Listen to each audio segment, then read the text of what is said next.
Good evening बच्चों। आज हम लोग जो है समास का टॉपिक पढ़ेंगे जो कि बोर्ड एग्ज़ाम के दृष्टिकोण से जो है महत्वपूर्ण है। चलिए हम लोग पढ़ते हैं। सबको जो है वीडियो को अच्छे से देखेंगे और समझेंगे, और यदि समझ में ना आए तो व्हाट्सएप पे जो है मैसेज कर सकते हैं।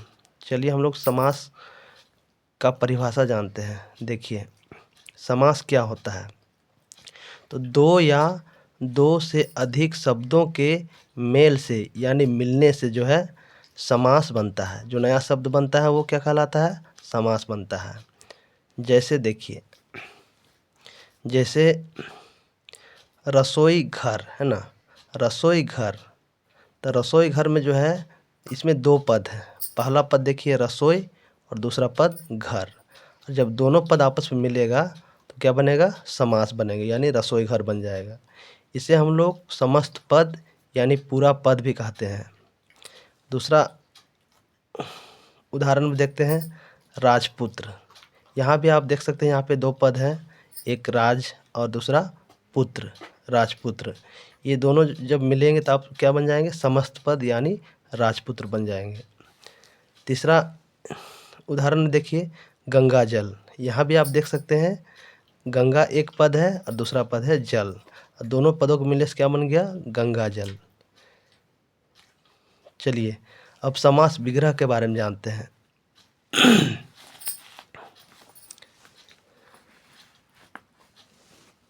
देखिए, तो समस्त पद को, यानी ऊपर में हम लोग देखें समस्त पद क्या है। जब दो पद मिलते हैं तो क्या बन जाते हैं? समस्त पद बन जाते हैं। जैसे यहाँ पे दिया हुआ है रसोई घर, राजपुत्र और गंगा जल। तो समस्त पद इसको बोलते हैं। तो समस्त पद समझ में आ गया आपको। अब देखते हैं समास विग्रह क्या होता है ना। ये भी जो है परीक्षा में पूछ दिया जाता है, समास विग्रह किसे कहते हैं। तो समस्त पद को अलग अलग करने की विधि या प्रक्रिया को समास कहते हैं। जैसे ये आपका है गंगा जल, राजपुत्र और रसोई घर, ये समस्त पद है यानी पूरा पद है। यहाँ नीचे उदाहरण के माध्यम से हम लोग समझते हैं। जैसे यहाँ पे देखिए समस्त पद यानी पूरा पद, जैसे राजपुत्र। जैसा कि पहले एग्जाम्पल में आप देख सकते हैं, राजपुत्र, इसको हम अलग अलग करके लिखेंगे। जैसे राजपुत्र का राजा का पुत्र, राजपुत्र कौन है? राजा का पुत्र है ना। ये आपका हो गया समास विग्रह, यानी राजपुत्र को हम लोग जो है अलग अलग करके लिखें, है ना। दूसरा है देखिए गंगा जल, है ना। इसका विग्रह क्या होगा? यानी अलग अलग करके जब लिखेंगे तो इसका विग्रह कहलाएगा गंगा का जल। ये हो गया समास विग्रह।